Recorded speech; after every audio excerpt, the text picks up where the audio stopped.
Mi nombre es Amber Sullivan y tengo 28 años.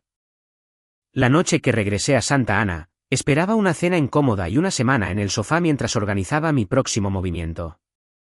En cambio, mi madre deslizó una factura sobre la mesa y dijo, nos debes $30,000 de alquiler atrasado. Tus primeros 2,000 vencen el domingo o tu coche desaparecerá. Antes de que pudiera preguntar cómo había inventado un alquiler durante años cuando yo había vivido a 600 millas de distancia, mi padre añadió, de ahora en adelante, cobraremos un 10% de interés cada mes, como un arrendador de verdad. Mi hermana se rió. Mi tía me llamó vaga. 4 rostros me observaban como si hubieran ensayado la escena y esperaran que suplicara. Miré la hoja de cálculo de 12 páginas, noté varios números extrañamente precisos y comprendí que alguien había construido un plan en torno a mi miedo. Fotografié cada página, dejé la factura y me puse de pie. No defendí mi carrera ni les recordé a nombre de quien estaba el título de mi coche. Hice una maleta, cogí mis llaves y me fui antes de la medianoche. 7 días después, mi teléfono se iluminó a la 1 de la madrugada. Mi hermana me envió un mensaje de texto, oye, mamá encontró algo en el correo y está gritando. Por favor, contesta. A la 1:23, mi tía escribió, tu mamá y tu papá están aquí sollozando. Por favor, llámalos. Todavía pensaban que yo era la que estaba en problemas. No tenían idea de que el sobre había expuesto por qué necesitaban exactamente $30,000. Antes de contarles lo que la carta reveló y lo que sucedió después de que me fui, díganme, ¿qué hora es donde están? ¿Desde dónde están viendo esto? ¿Y qué tiempo hace allí? Tengo curiosidad por ver hasta dónde viajará esta historia. La amiga que me abrió la puerta esa noche fue Emma Reyes, la misma persona que una vez se había sentado a mi lado en álgebra de 10º grado mientras yo aprendía que los números podían exponer una mentira con más claridad de lo que los gritos jamás podrían. Ella no me dijo que me calmara. Hizo café, me dio una manta y pidió ver la factura. Fue entonces cuando finalmente nombré a todos los involucrados.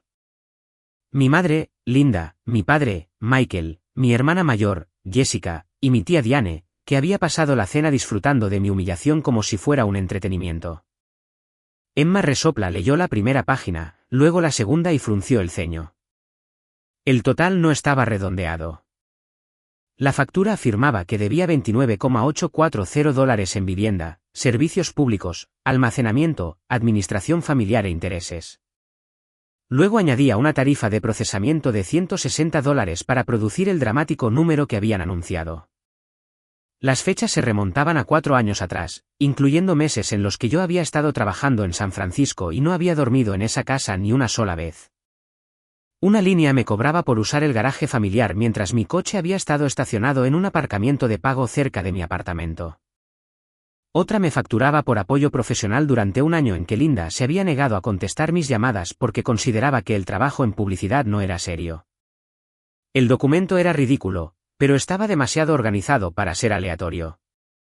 No se creen esto, dijo Emma. ¿Lo necesitan? Su distinción se me quedó grabada. Había regresado a Santa Ana después de que la agencia donde trabajaba se fusionara con una firma más grande. No me habían despedido, a pesar de lo que Linda aparentemente le había dicho al resto de la familia. Había aceptado un paquete de indemnización y estaba en entrevistas para un puesto de estrategia regional que me permitiría trabajar más cerca de casa. Tenía ahorros, referencias y opciones. Solo les había dicho a mis padres que necesitaba un lugar temporal donde quedarme porque quería una semana sin convertir mi vida en una presentación. Linda había traducido esa privacidad en fracaso y lo había usado como permiso para someterme a juicio. A las 8:12 de la mañana siguiente, llamó 6 veces. La 7ª llamada fue de Michael. Contesté porque una parte de mí todavía esperaba que se disculpara por la amenaza de los intereses. En cambio, dijo, tu madre quiere que la llave del coche esté en la encimera de la cocina para el domingo si no puedes hacer el pago. Le pedí que lo repitiera. Bajó la voz y dijo que Linda ya había contactado a alguien que podía mover el coche rápidamente. Le recordé que la matrícula, el seguro, la liquidación del préstamo y el título estaban todos a mi nombre. Él respondió, te ayudamos cuando eras más joven. No hagas esto feo. Esa frase acabó con la última excusa que había estado inventando para él. El silencio no era la debilidad de Michael. Era su método. Linda lanzaba la exigencia y él la hacía sonar razonable. Jessica me escribió a continuación. Solo paga algo para que mamá deje a todos en paz. Cuando le pregunté por qué la paz de todos dependía de mi dinero, me envió un emoji de risa y escribió, porque eres la que vino arrastrándose a casa. Casi le respondo con un párrafo. En cambio, guardé el mensaje. Para el mediodía, Emma y yo habíamos creado una carpeta llamada 30,000. Dentro pusimos la factura, fotografías, registros de llamadas, mensajes de texto, mi título y cada extracto bancario que mostraba dónde había vivido y que había pagado durante los años que ellos afirmaban que yo ocupaba su casa. Luego busqué en mi correo electrónico la empresa familiar, Sullivan Property Holdings. Mi abuela, Evelyn, la había creado décadas antes con un pequeño dúplex y la casa donde vivían mis padres. Cuando ella enfermó, Linda se hizo cargo de la gestión diaria. De adolescente, recordaba sobres, llamadas de reparación y inquilinos que pasaban a dejar cheques, pero nunca me habían invitado al negocio. Linda siempre decía que las propiedades eran asuntos de adultos y que Jessica los entendía mejor. Sin embargo, la factura incluía un pie de página que reconocí. Administración SPH. Habían usado la plantilla de contabilidad de la empresa familiar para facturarme. Esa elección me molestó más que los insultos. Llamé a Linda y le hice una pregunta. ¿Por qué aparece Sullivan Property Holdings en una factura de alquiler personal? Durante 3 segundos, no dijo nada. Luego me dijo que no jugara a ser contable y me advirtió que el plazo del domingo no había cambiado. Detrás de su voz, oí papeles deslizándose y a Diane susurrando, no expliques nada. Linda colgó. Emma me miró la cara y me preguntó si quería volver a por el resto de mis pertenencias. Sí quería, pero no porque quisiera otra confrontación. Quería la vieja caja de documentos azul que mi abuela me había dado antes de morir. Linda siempre la había llamado un trasto sentimental. Por primera vez, me pregunté si había tenido miedo de que la abriera. Esa noche, conduje hasta la casa con Emma a mi lado y mi teléfono grabando en el bolsillo. La puerta principal estaba sin cerrar, pero mi habitación había sido vaciada. Mi ropa estaba empaquetada en bolsas de basura negras en el pasillo. La caja azul había desaparecido. Encima de la bolsa había una nota manuscrita de Linda. Primer pago el domingo. 10% añadido el lunes. Miré más allá, hacia el garaje, y vi que mi llave de repuesto del coche no estaba en el gancho. No me pregunté si mi propia familia realmente se llevaría mi coche. Para entonces, la mejor pregunta era cuánto estaban dispuestos a arriesgar para evitar que descubriera lo que la factura estaba diseñada para ocultar. Llegó el domingo sin ningún pago de mi parte. A las 6:40 de esa mañana, me desperté con el sonido de metal raspando fuera del apartamento de Emma y vi una grúa retrocediendo hacia mi coche. Un hombre con un chaleco reflectante estaba comprobando la matrícula mientras otro sostenía mi llave de repuesto perdida. Por un segundo de asombro, simplemente observé. Entonces, el miedo con el que Linda había contado se convirtió en algo más frío. Agarré mi carpeta con el título, bajé corriendo y empecé a grabar. El conductor me mostró un formulario de liberación de vehículo firmado por Linda, afirmando que era una copropietaria autorizada que actuaba en nombre de Sullivan Property Holdings. La firma debajo de la mía no era la mía. Era una imitación vaga con la inicial del segundo nombre equivocada, atestiguada por Diane y acompañada por una fotocopia de una vieja tarjeta de seguro. Le dije al conductor que el vehículo era de propiedad privada, le mostré el título actual y llamé a la policía. Inmediatamente se alejó del coche. El segundo hombre intentó darme la llave de repuesto e irse, pero fotografié la insignia de su empresa antes de que pudiera darse la vuelta. Cuando llegó el oficial, comparó los documentos, tomó declaraciones y me preguntó si quería que el intento de incautación se documentara como sospecha de fraude. Dije que sí. Esa única palabra se sintió diferente a cada discusión que había perdido en la mesa de mis padres. No fue dramática. Fue oficial. Linda llamó mientras el oficial todavía estaba allí. La puse en altavoz. No preguntó si estaba bien. Exigió saber por qué había avergonzado a la familia por un malentendido. Le pregunté por qué mi firma aparecía en un formulario de liberación que nunca había visto.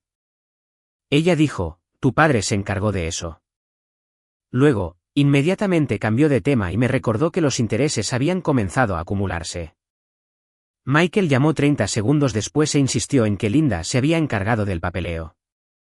Sus historias se separaron incluso antes de que yo tuviera que presionar. Jessica me envió un mensaje diciendo que estaba actuando como una loca, y Diane me advirtió que involucrar a la policía haría que los empleadores pensaran que era inestable. Lo guardé todo.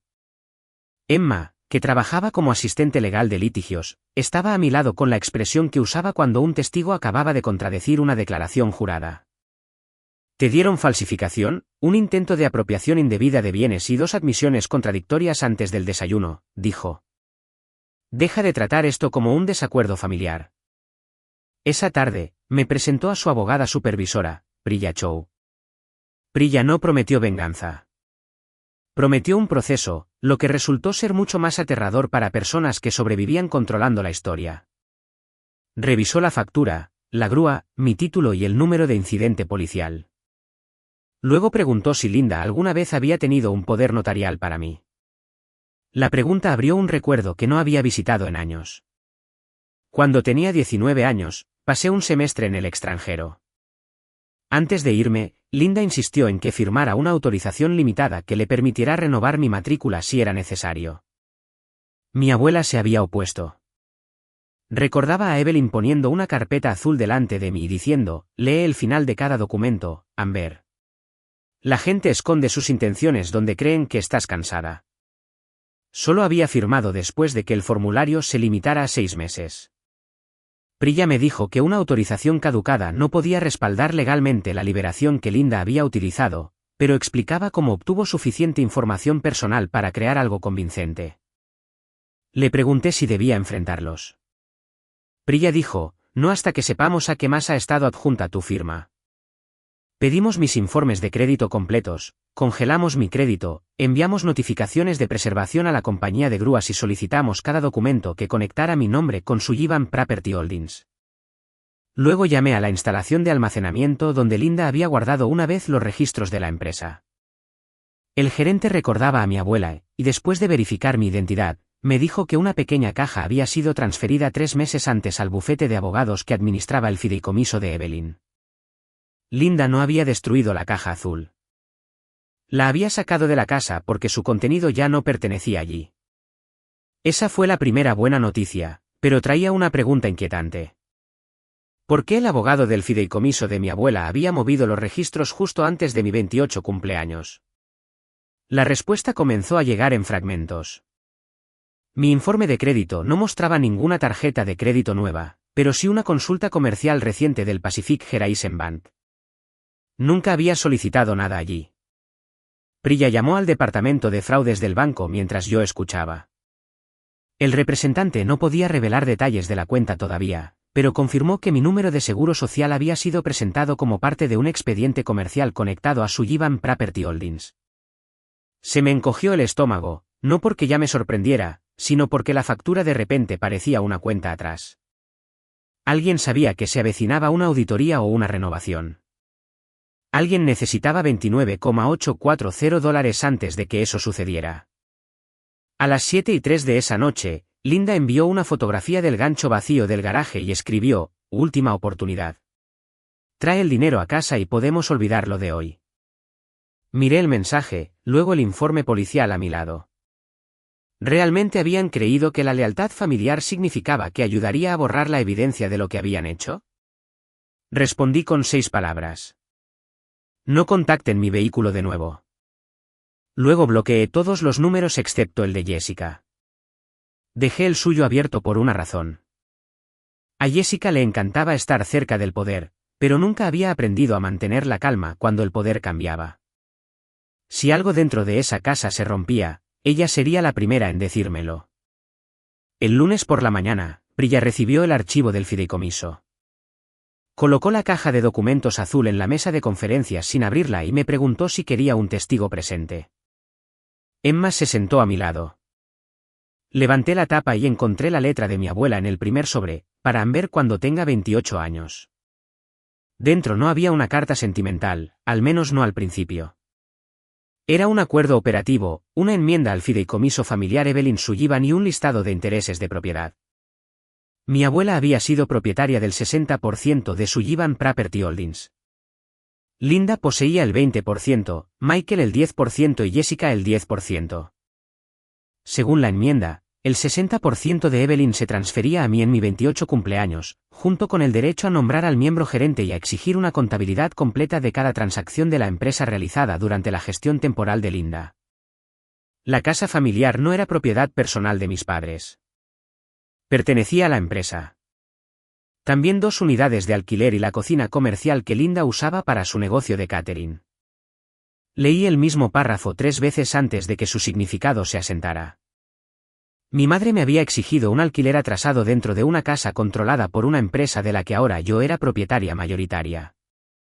Había amenazado con apoderarse de mi coche particular usando el nombre de esa empresa, y lo había hecho días antes de que su autoridad para gestionar la empresa expirara. El segundo sobre contenía una carta de Evelyn. Era breve. Escribió que Linda era capaz, ambiciosa y se asustaba fácilmente al perder el control.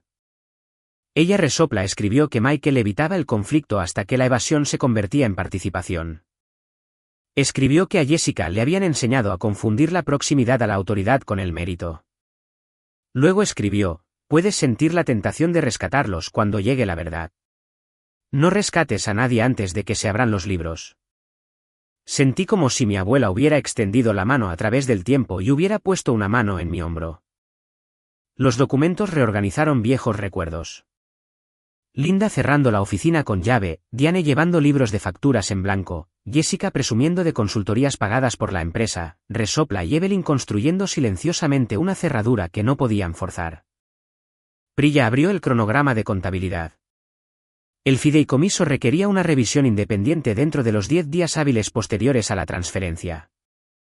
Ya se había enviado una notificación certificada a la dirección registrada de la empresa, la casa de mis padres, informando a Linda que su autoridad para firmar terminaría el viernes a medianoche.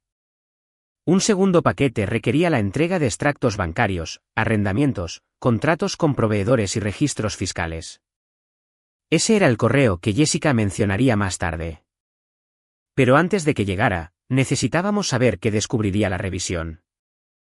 El Pacific Horizon Bank entregó el expediente comercial después de recibir nuestra declaración jurada de fraude. La solicitud buscaba la renovación de una línea de crédito de $180,000.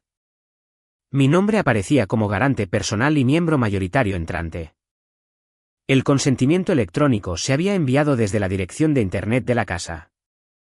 Diane había certificado ante notario una certificación de identidad de apoyo. Jessica había firmado como secretaria de la empresa. Michael había firmado una resolución que establecía que todos los miembros lo aprobaban. Linda había firmado todo como miembro gerente. El banco aún no había financiado la renovación porque requería una confirmación final después de mi cumpleaños. Su plan se volvió dolorosamente claro. Presentarme como arruinada, exigir $30,000 de inmediato, presionarme para que firmara lo que fuera que pusieran a continuación y usar el pago para cubrir un déficit antes de que el banco revisara los libros. Si me resistía, se llevarían mi coche, lo venderían rápidamente y llamarían a las ganancias una contribución familiar. La factura no era simplemente cruel. Era una trampa financiera envuelta en teatro para la cena.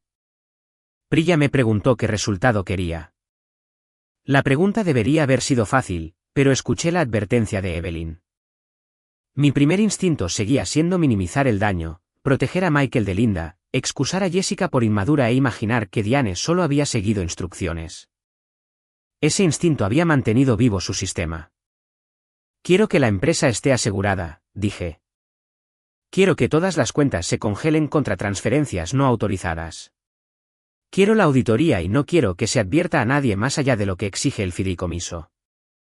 Nombramos a un administrador de propiedades independiente, notificamos a los bancos del cambio de propiedad, revocamos la autoridad de Linda y programamos la inspección contable para el viernes por la mañana.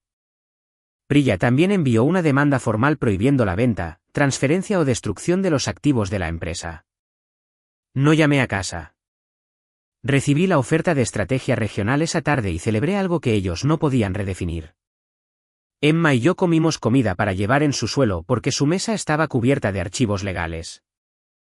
A las 12:54 de la noche del sábado siguiente, el paquete certificado fue entregado después de varios intentos fallidos, según la alerta de seguimiento. 6 minutos después, llegó el mensaje de Jessica. Oye, mamá encontró algo en el correo y está gritando. Por favor, contesta. Observé cómo las burbujas de escritura aparecían y desaparecían. A la 1:09, envió una fotografía de la primera página. Linda había subrayado la frase cese de la autoridad de gestión, con tanta fuerza que el papel se había roto. A la 1:23, Diane me escribió, tu mamá y tu papá están aquí sollozando. Por favor, llámalos. Luego Michael dejó un mensaje de voz diciendo que había habido un malentendido sobre los documentos de la abuela. Linda dejó uno diciendo que podíamos arreglar lo del alquiler si volvía a casa inmediatamente. Todavía no podían decir las palabras que necesitaba oír. Usamos tu nombre. Mentimos. Intentamos tomar tu propiedad. No respondí. A la 1:41, Jessica finalmente envió el mensaje que esperaba. Hay cosas en la oficina que mamá no quiere que vean los auditores. Respondí, no las toquen. Tomen fotos y salgan de la habitación. 3 minutos después, mi teléfono se llenó de imágenes de libros de contabilidad, bolsas de papel triturado y facturas de proveedores con el nombre de la empresa de Diane. En la última página, una columna manuscrita mostraba un déficit de $29,840. La cantidad exacta que me habían facturado no era una coincidencia. Era el agujero que querían que yo llenara antes de heredar el derecho a mirar dentro. El viernes por la mañana, regresé a la casa con Priya, un contable forense llamado Daniel Cho y el administrador de propiedades independiente. No había estado dentro desde que encontré mis pertenencias en bolsas de basura. Linda se paró en la entrada e intentó bloquearnos con la misma factura que había usado en la cena. No entrará hasta que pague lo que debe, anunció a los vecinos que habían comenzado a observar desde sus entradas.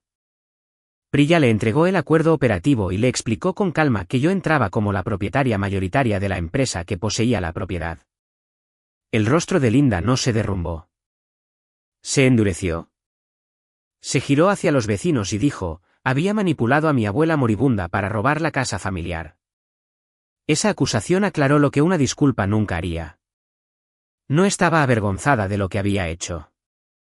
Estaba avergonzada de haber perdido el control de la audiencia. Pasé a su lado sin levantar la voz.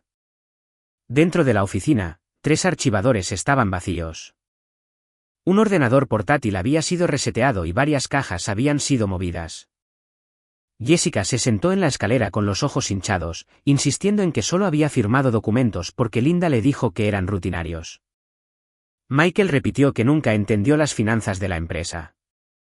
Diane afirmó que certificar mi certificado de identidad sin que yo estuviera presente era un atajo familiar inofensivo. Daniel comenzó con los extractos bancarios que Jessica había fotografiado. En 2 horas, encontró pagos a la empresa de mantenimiento de Diane por reparaciones que los inquilinos dijeron que nunca ocurrieron, transferencias mensuales de consultoría a Jessica, gastos de catering cargados a cuentas de la propiedad y retiros de efectivo aprobados por Linda y Michael. Los $29,840 que faltaban eran solo la cantidad adeudada antes de la renovación bancaria. El total preliminar sin explicar superaba los $137,000. Linda respondió atacando a todos en la sala. Jessica era una desagradecida. Michael era débil. Diane había facturado de más. Yo había abandonado a la familia. Incluso Evelyn, muerta durante 3 años, supuestamente había tendido una trampa cruel. Escuchándola, finalmente entendí la arquitectura de nuestra familia. Linda creaba emergencias, asignaba culpas y luego ofrecía pertenencia como recompensa por la obediencia. La factura fue simplemente la primera vez que había impreso el sistema en papel. Priya pidió a cada persona que conservara todos los dispositivos y documentos. Linda se negó y fue a por el portátil de la oficina. El administrador de la propiedad la detuvo. Michael admitió entonces que los registros que faltaban estaban en el garaje de Diane.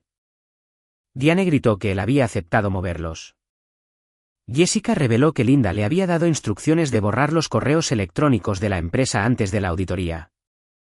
Su alianza se desintegró en menos de 5 minutos porque nada de eso había sido nunca lealtad. Era protección compartida de las consecuencias. Podría haber terminado la reunión allí y haber permitido que los abogados se hicieran cargo, pero quería una respuesta. Coloqué la factura junto al libro de contabilidad del déficit y le pregunté a Linda, cuando me miraste al otro lado de esa mesa, ¿viste a tu hija o viste $30,000? Por una vez, no tenía un discurso preparado. Michael comenzó a llorar. Jessica miró al suelo. Diane murmuró que la pregunta era injusta. Linda finalmente dijo, vi a alguien que le debía todo a esta familia. Esa respuesta eliminó la última pizca de duda en mí. Les dije los términos. La autoridad de gestión de Linda quedaba revocada permanentemente. El papel de consultora pagada de Jessica terminaba de inmediato.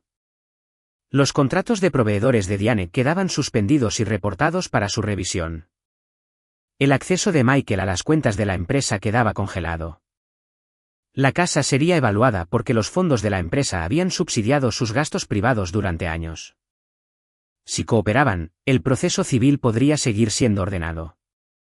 Si destruían registros, transferían activos, contactaban a los inquilinos o tocaban mi coche, buscaríamos órdenes judiciales de emergencia y remitiríamos la evidencia a las agencias apropiadas. Linda se rió una vez, bruscamente, y dijo, nunca le haría eso a mi propia madre. Yo respondí, intentaste vender mi coche antes del desayuno del domingo. No confundas la contención con el permiso. Golpeó la factura contra la mesa y dijo que le diría a cada pariente, cliente y vecino que había regresado de San Francisco para apoderarme del negocio de una mujer enferma. Le dije que les contara lo que quisiera porque la auditoría contaría la historia con fechas, firmas y transferencias bancarias. Esa noche, comenzó la campaña de desprestigio. Los chats grupales familiares se llenaron de mensajes llamándome codiciosa. Linda publicó que estaba siendo desalojada por la hija por la que se había sacrificado. Resopla Diane llamó a 3 primos y afirmó que yo había falsificado el fideicomiso.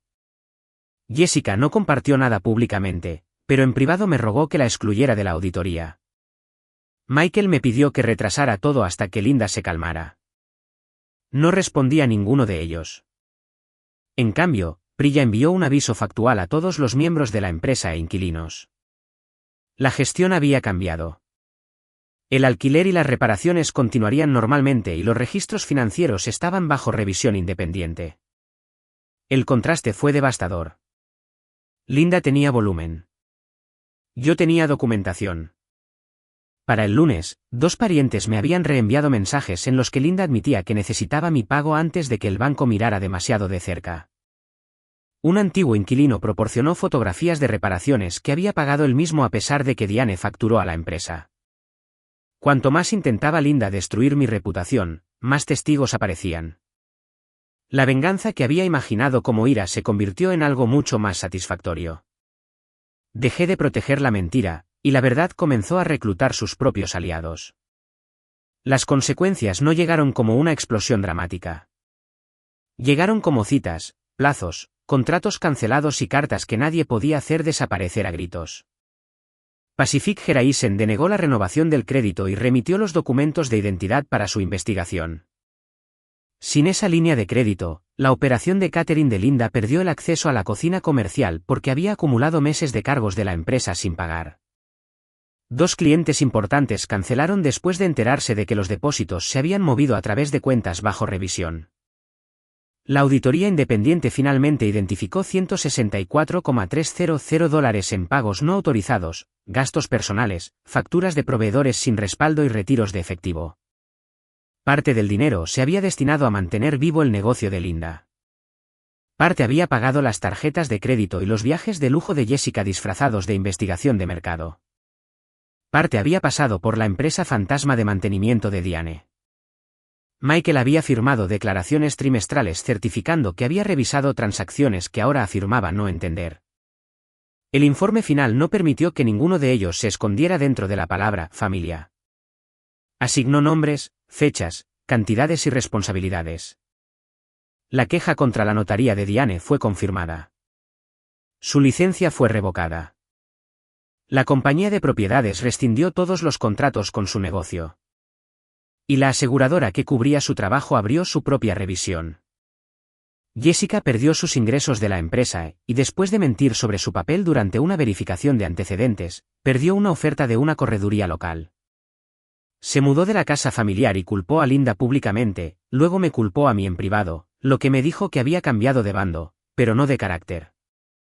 Michael aceptó cooperar en el caso civil, entregó su participación en la empresa para el reembolso y se mudó a un pequeño apartamento después de separarse de Linda. Me pidió que lo describiera como manipulado. Me negué. Le dije que la manipulación explicaba la primera firma, no las docenas que siguieron. Linda luchó en cada paso. Desafió el fideicomiso, acusó a Daniel de parcialidad y presentó una queja afirmando que Priya la había intimidado. Cada intento fracasó y aumentó sus costos legales. Lo más perjudicial de todo fue que continuó usando dinero de la empresa después de que su autoridad fuera revocada, transfiriendo $18,000 a una nueva cuenta la mañana después de que comenzara la auditoría. La orden de emergencia congeló esa cuenta y le prohibió administrar, vender o grabar cualquier propiedad de la empresa. Al juez no le importó que llorara. Le importó que la transferencia ocurriera después de una notificación por escrito. La casa familiar se volvió entonces inevitable. Durante años, Sullivan Property Holdings había pagado impuestos, seguros, servicios públicos y renovaciones, mientras que Linda y Michael no contribuían casi nada. Debido a que la empresa necesitaba fondos para reparar las unidades de alquiler y satisfacer la restitución, la Junta, es decir, principalmente yo, aprobó una venta. Les di 60 días para irse, más de lo que la ley requería y mucha más misericordia que el plazo que ellos me habían dado. Linda lo llamó crueldad. Le envié por correo una copia de la factura con una línea resaltada. Primer pago vence el domingo. No añadí intereses. No lo necesitaba. La casa se vendió a una pareja que planeaba vivir allí en lugar de usarla como un trono familiar. Las ganancias restauraron las reservas de la empresa, cubrieron las reparaciones de los inquilinos y financiaron el acuerdo. La participación del 20% de Linda se redujo por la sentencia en su contra, dejándola con mucho menos de lo que había esperado. Su negocio de catering cerró, su círculo social, construido en torno a la imagen de una matriarca exitosa, se dispersó cuando los proveedores comenzaron a preguntar por los saldos impagos, y los antiguos empleados describieron cómo los culpaba por el dinero perdido. El día de la mudanza, se paró en la entrada y me dijo que había destruido a la familia por $30,000. Miré la casa, el gancho del garaje donde una vez colgó mi llave de repuesto y a la mujer que todavía creía que la cantidad era la ofensa. No, dije. Tú me pusiste un precio de $30,000. La auditoría le puso precio a lo que hiciste. Me preguntó si me sentía poderosa. Le dije que me sentía terminada. Eso le dolió más de lo que la rabia lo habría hecho, porque la rabia la habría mantenido en el centro de mi vida. Terminada significaba que ya no controlaba el siguiente capítulo. Cuando el camión de la mudanza se alejó, no celebré que se quedara sin hogar. Tenía fondos del acuerdo y opciones. Celebré el fin de su inmunidad. Había perdido la casa, el negocio, su autoridad, gran parte de su reputación y la obediencia incuestionable de las personas a las que había entrenado para orbitar a su alrededor. El precio más alto no fue la pobreza. Fue verse obligada a vivir sin que nadie más cargara con las consecuencias por ella. 6 meses después de la cena de la factura, Sullivan Property Holdings no se parecía en nada a la máquina privada que Linda había controlado. Los inquilinos tenían un sistema de reparaciones en línea. Cada contrato de proveedor requería verificación y los estados de cuenta trimestrales se enviaban a todos los miembros sin carpetas secretas ni instrucciones susurradas. Mantuve mi nuevo trabajo de estrategia y serví como miembro gerente solo el tiempo suficiente para establecer salvaguardas. Luego contraté a un gerente profesional porque la libertad no era reemplazar a Linda en el centro del mismo sistema. El dúplex reparado produjo ingresos estables y destiné parte del dinero recuperado a un fondo de emergencia para inquilinos que enfrentaban dificultades temporales. Evelyn había construido propiedades para crear seguridad. Linda la había usado para crear dependencia. Quería que el final restaurara el propósito original en lugar de simplemente invertir quien ostentaba el poder. Emma pasó de amiga a familia elegida de una manera que ningún documento legal podría definir. Conservamos la carpeta de los 30,000. Mi coche siguió siendo mío. Reemplacé las cerraduras, cancelé la vieja llave de repuesto y finalmente dejé de llevar el informe policial. Jessica finalmente envió una disculpa de 4 páginas. La primera página admitía que se había reído porque humillarme la hacía sentir segura. Las siguientes 3 páginas explicaban por qué Linda la había influenciado. Respondí con una frase: una explicación no es un reembolso. Nos comunicamos raramente ahora y solo cuando habla sin exigir acceso a mi vida. Michael asiste a terapia y envía tarjetas de cumpleaños. No llamo a nuestra relación sanada. La llamo lo suficientemente honesta como para permanecer limitada. Diane nunca se disculpó y la gente finalmente dejó de escucharla. Linda me escribió 2 veces. La primera carta culpaba a Evelyn, a la economía, a Michael y a mí. La segunda era más corta. Dijo que había empezado a trabajar en otra empresa de catering y que entendía lo que se sentía al responder a las reglas de otra persona. Me preguntó si podíamos vernos.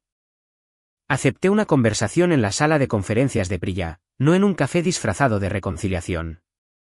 Linda llegó sin público y pasó 1 hora buscando una versión del pasado en la que el miedo excusara sus elecciones. Luego le dije que el perdón no era una puerta a la que pudiera llamar hasta que yo la abriera. Era algo que podría o no sentir en privado con el tiempo. No restauraría su autoridad en la empresa, no borraría la sentencia, no le devolvería la casa ni me haría responsable de su comodidad. Ella preguntó: ¿así que este es mi castigo para siempre? Le respondí: el castigo terminó cuando terminaron las órdenes judiciales. Estos son límites. Esa distinción fue lo último que nunca había querido aprender. Antes de irse, me preguntó si todavía tenía la factura original. La tenía. Cuelga en la oficina de mi casa junto a una copia enmarcada de la frase de Evelyn: no rescates a nadie antes de que se abran los libros. No guardé la factura porque disfrutara recordando la humillación. La guardé porque marcó el momento en que su historia sobre mí se convirtió en evidencia en su contra. Había entrado a esa cena creyendo que necesitaba que mi familia confirmara que no era un fracaso. Salí creyendo que necesitaba demostrarles que estaban equivocados. Al final, aprendí algo mejor. Las personas comprometidas a malinterpretarte convertirán cada defensa en otro juicio. La respuesta más fuerte no siempre es un discurso. A veces es una cuenta bloqueada, un mensaje guardado, una declaración jurada firmada y el coraje de dejar que las consecuencias lleguen sin interrumpirlas. Linda había exigido $30,000, un 10% de interés mensual y mi coche. Una semana después, me suplicó que volviera porque el correo reveló que la casa que gobernaba, la empresa que usaba y los libros que escondía ya no estaban bajo su control. Regresé, pero no como la hija asustada que esperaban presionar. Regresé como la propietaria mayoritaria que abrió cada archivo que habían intentado cerrar. Querían una inquilina a la que pudieran cobrar, un chivo expiatorio al que pudieran avergonzar y un fondo de rescate que pudieran drenar. En cambio, crearon al testigo que puso fin a su acuerdo. ¿Habrías aceptado el dinero, aceptado una disculpa y mantenido la casa familiar intacta? ¿O habrías dejado que cada consecuencia documentada se mantuviera? Yo sé mi respuesta. La familia puede pedir gracia, pero no puede exigir inmunidad. La noche que me fui, pensé que estaba perdiendo mi lugar en la familia. Lo que realmente perdí fue el papel que me habían asignado. Todo lo que construí después finalmente me perteneció. Esperamos que la historia ficticia te haya dado un final significativo. Todos los eventos y personajes fueron creados únicamente con fines de entretenimiento y ocasionales. Esperamos que te recuerde que tu dolor no necesita ser visible para ser real y tu sanación no necesita ser dramática para importar. Pequeños pasos para alejarse del daño aún pueden conducir a una vida completamente diferente.